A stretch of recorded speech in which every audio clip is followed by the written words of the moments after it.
নমস্কাৰ এনএম টিভিলৈ স্বাগতম জনাইছো। বিভিন্ন সময়ত হততে বিতৰ্কৰ মাজত সোমাই থকা দেখা যায় বিধায়ক চেয়াৰমান আলী। এইবাৰ বিধায়ক চেয়াৰমান আলীয়ে কংগ্ৰেছৰ প্ৰতি আক্ৰমণাত্মক হৈ পৰা পৰিলক্ষিত হৈছে। চেয়াৰমান আলীয়ে মন্তব্য কৰিছে যে 1.5 কোটি মিয়াই প্ৰশ্ন কৰিব বিচাৰিছে কংগ্ৰেছ দলক। কংগ্ৰেছ দলে মিয়া বা মুছলমান সকলক নিজৰ স্বীকৃতি কেতিয়াও প্ৰদান নকৰে, যি প্ৰাপ্য অধিকাৰ আছে সেয়া কংগ্ৰেছ দলে নিদিয়ে বুলি মন্তব্য প্ৰকাশ কৰিছে। আৰু চেয়াৰমান আলীয়ে কংগ্ৰেছক কটাক্ষ কৰি কি মন্তব্য কৰিছে সেই মন্তব্য এই মুহূৰ্তত আমাৰ হাতত আহি পৰিছে। সেই মন্তব্য পোনপটীয়াকৈ আপোনালোকক শুনাইছো। This is the character of Congress. You should learn what Congress is, what Congress gave you during the last 75 years, and what you can expect from Congress in the coming years. I'll make them naked. They should stop fan sitting. মুনাফেকি চৰিত্ৰ বাদ দিব লাগিব। হয় কওক যে আমি এইখিনি কৰিম, নহয় কওক যে আমি নকৰোঁ। ফাইন, নো ইছ্যু। 1.5 কোটি মিয়া মুছলমানৰ প্ৰশ্ন। 1.5 কোটি মানুহ অসমত 100 বছৰতকৈ বেছি আছে। তেওঁলোকে নিজৰ অসমীয়া ভাষা সংস্কৃতিক নিজৰ মাতৃভাষা বুলি গ্ৰহণ কৰিছে, অসমীয়া পৰিচয় দি আহিছে। আজি দেখা গৈছে মূলসুঁতিৰ মানুহে এই মানুহখিনিক বেছিভাগ মানুহে অসমীয়া বুলি স্বীকৃতি দিয়া নাই। মোৰ এতিয়া প্ৰশ্ন, মই যেতিয়া কৈছিলোঁ যে মিয়া মানুহখিনিক কৃষ্টি সংস্কৃতি শংকৰদেৱ কলাক্ষেত্ৰত ৰাখিব লাগে, তেতিয়া কংগ্ৰেছে বিৰোধ কৰিছিলে। সেইকাৰণে কংগ্ৰেছলৈ মোৰ প্ৰশ্ন, 1.5 কোটি মিয়া মুছলমান অসমীয়া হয়নে নহয় তোমালোকে কোৱা। তোমালোকে স্থিতি স্পষ্ট কৰিব লাগিব। 83 চনত 10,000 মানুহ মৰিছিলে, নেলিত চাউল খোৱাত মৰিছিলে, বিভিন্ন বাছবাৰীত তোমালোকে মাৰিছিলা। এই মানুহখিনিক তোমালোকে নেক্সট টাইম, ইমান দিনটো ন্যায় কৰা নাই, অনাগত দিনত শাসনত আহিলে ন্যায় কৰিবাৰ নাই।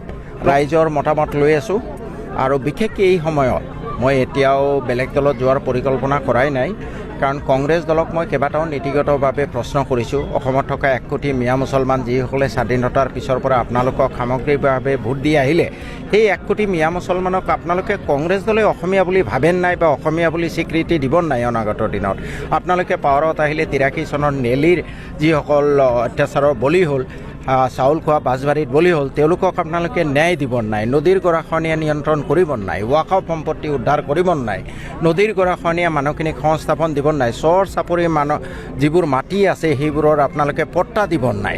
এই বিষয়ে তেওঁলোকৰ স্থিতি স্পষ্ট কৰাটো বিচাৰিছোঁ। গতিকে এতিয়ালৈ মোৰ কংগ্ৰেছ দলৰ লগতে এটা নীতিগত আদৰ্শগত যুঁজ চলি আছে। হয় তেওঁলোকে ইতিবাচক উত্তৰ দিব, নহয় নেতিবাচক উত্তৰ দিব। আৰু যদি তেওঁলোকে এই মিনাপকী চৰিত্ৰ বৰ্তাই ৰাখে তেতিয়াহ'লে অৱশ্যে হয় এটা দীৰ্ঘদিনলৈ মই এনেদৰে মাজবাটত নাথাকোঁ তেওঁলোকৰ নিচিনা। হয় তেওঁলোকে হয়বোধক উত্তৰ দিব, নহ'লে মই তেওঁলোকক ৰাইজৰ মাজত নাঙঠ কৰিম যে this is the character of Congress. You should learn what Congress is, what Congress gave you during the last 75 years, and what you can expect from Congress in the coming years. I'll make them naked. They should stop fan sitting. মুনাফেকি চৰিত্ৰ বাদ দিব লাগিব। হয় কওক যে আমি এইখিনি কৰিম, নহয় কওক যে আমি নকৰোঁ। ফাইন, নো ইছ্যু।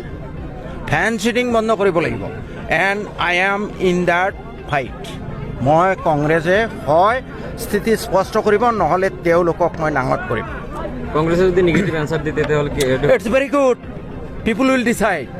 কংগ্ৰেছে যদি সব নিগেটিভ উত্তৰ দিয়ে, it is not a question of শ্বেৰমান বড়োৰা ইছ্যু, দিজ আৰ অল ফাল্টু ইছ্যুজ আই শুড চে।